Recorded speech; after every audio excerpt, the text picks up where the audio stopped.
Welcome to our training video on swapping serial ports. Today, we'll be focusing on how to change the serial port number without altering the driver. This process is crucial when you need to switch your PLC device to another serial connection. Let's start with the basics. Serial port swapping involves changing the port number, not the driver. For instance, if your current driver is established on COM1, you can easily swap it to another COM port. Here's how it works. Right-click on the COM port device that needs to be swapped. You'll see an option to swap the serial port. By selecting this, you can remap COM1 to COM2, all without changing the corresponding relationship between the device name and address. Now, let's put this into practice. Suppose my current connection is on COM1.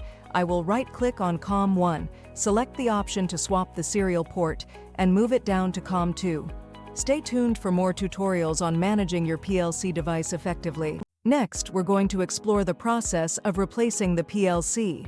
This is a straightforward task that can be accomplished right from the project window. To start, simply right-click in the project window and select Replace PLC. If you've already added a driver, you can just select the one you need.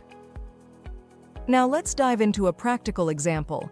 In my current project window, I have two drivers established.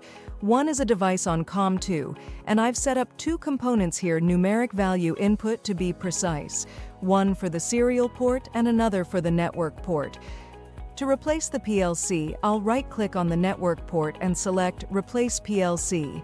I'll then map it to the COM2 device that we've already set up using the Modbus RTU driver. It's important to check if the address type matches. If it doesn't, you'll need to manually modify it. After these steps, the PLC will be replaced with the one we've modified. That's all for this tutorial. Stay tuned for more informative videos on managing your PLC device effectively. Thanks for watching.